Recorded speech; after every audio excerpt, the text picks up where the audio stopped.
4 कोटी सामाजिक न्याय विभागासाठी आपल्यासाठी. किती जणांकडे जमिनी आहेत हात वर करा. भूमिहीन किती आहेत हात वर करा. जमिनीच म्हणतोय. बाकी सगळ्याकडे शेती आहे. शेती तुमच्याकडे सगळ्याकडे आहे का? मग हात वर करा ना आजी. कुणाकुणाकडे नाही शेती? हे बा सगळे बिन शेती. सामाजिक न्याय विभागाची महादेव आप्पा योजना काय? हो या ठिकाणचा एससी महादेव आप्पा एससी ला 2 एकर जमीनची योजना आहे. किती जणाला मिळाली जमीन? मिळाली का? 29,000 कोटी रुपये कुठे जातात? तुम्हाला वाटतं हे गाड्या घोड्या घेऊन फिरतेत? यांच्या गाड्या घोड्या नाहीत. या आपल्या सामाजिक न्याय विभाग आपल्या बापाने क्रिएट केलेल्या निधीतला चोर म्हणून हे गाड्या घोड्या वापरतायत. हे असणार लक्षात घ्या. आणि तरुणांना सतर्क व्हा. हे बजेट काय समजून घ्या.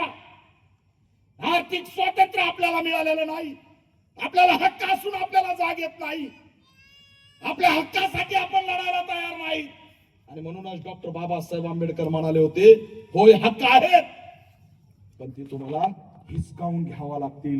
ती हिसकावण्याची चळवळ गतिमान करावं लागेल. हेच असणार जयंतीच्या निमित्ताने सांगतो. आणि म्हणून झालेत का 45 मिनिटं? आजी म्हणे काय खाऊन तरी शिरान भातच केलाय. हे ऐकलेलं बरं आहे. बरोबर आहे का? काल बी झालंय का? कोरोनाचा उपाय झालाय का? पोरं मला म्हणे बाबा भाई आता वेळ आहेच 10 मिनिटं तर शिरा भात खाऊन जा. मी म्हणलं शिरा भात खायचो स्टेजवर झोपायचं नको बाबा म्हणलं. लक्षात ठेवा मी वक्ता नाहीये पण एवढं मात्र खरंय की समाजासाठी लढायचं आणि समाजासाठी मरायचं एवढंच मला कळतं. आणि त्यासाठी मैदानात उतरायचं. शिक्षण वाचवा, आरक्षण वाचवा, लोकशाही वाचवा, संविधान वाचवा. सॅल्यूट आहे डॉक्टर कपिलजी राजहंस साहेब की गावातल्या मेन पॉइंटला तुम्ही जयंती केलीये. यापुढे वर्षानुवर्ष जयंतीचा पॉइंट हाच ठेवा. आणि 2-3 वर्षाचा गॅप देऊन मला बोलवा, नाही तर पुढच्या वेळेस मला ऐकायचं नाही. उद्या मोठा कार्यक्रम आहे का नाही? पूर्ण गज भरण.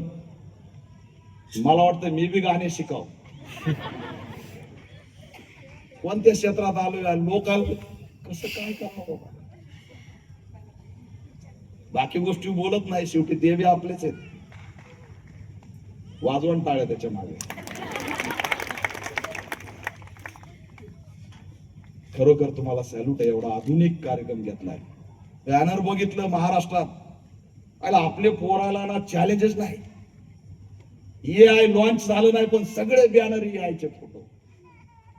AIचे फोटो वापरलेत आपल्या वाघाने पण एकही फोटो बॅन नाही. AIला सुद्धा झुकवलं आणि बाबासाहेबांची करुणा त्याच्यामध्ये दिसायला लागली. बाबासाहेबांचा चेहरा AI सुद्धा बदलू शकला नाही. आधुनिक म्हणून उभा राहिले. त्यांनी षडयंत्र केलं. येडे वाकडे बाबासाहेब मिळतील ह्यांना. अरे पण ही जमात आहे की ज्याच्यामुळे या देशाचं अस्तित्व टिकलेलं आहे. AI सुद्धा आमच्या पुढे काहीच नाही, चिल्लर आहे. हे सुद्धा या माध्यमातून सांगतो. इंग्लिश मध्ये बॅनर आहे. आपल्या याच्यावर मजकूर आहे. काय बॅनर आहे त्याच्या आहे. मजा आली. यावेळीची जयंती भयान ग्रेट आहे. मोठ्या जल्लोषात करा. काय कुणाचं ऐकू नका. बरेच जण आलेत, लय तज्ञ आलेत. नाचून करू नका, वाचून करा. तुम्ही तर मानला नाहीत ना, नाही तर तुम्ही म्हणता माल काय ताण जरा. आलेत का नाही तज्ञ? त्यांचं बी ऐका, ते मत नाही. पण कधीतरी विचार करा ना हो. डीजेचा मुद्दा कधी येतो? भीम जयंतीलाच येतो. एरवी येतो का? एरवी येतो का? नाही येत. कारण एकजूट व्हायला लागली. निळे झेंडे यायला लागलेत.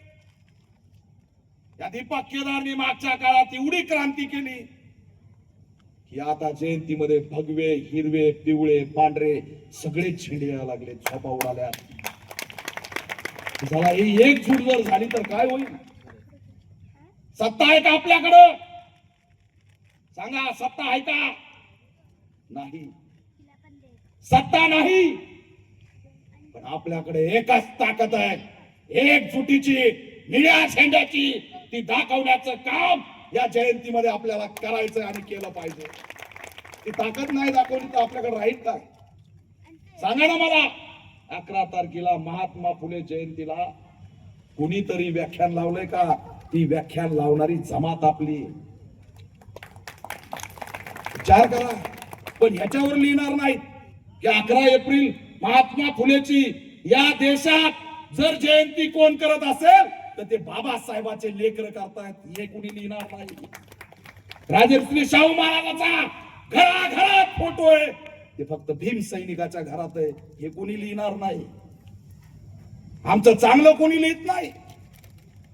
अरे दीक्षा भूमी खांदायला निघाले होते जेसीबीने, कोण गेलं? कोण गेलं?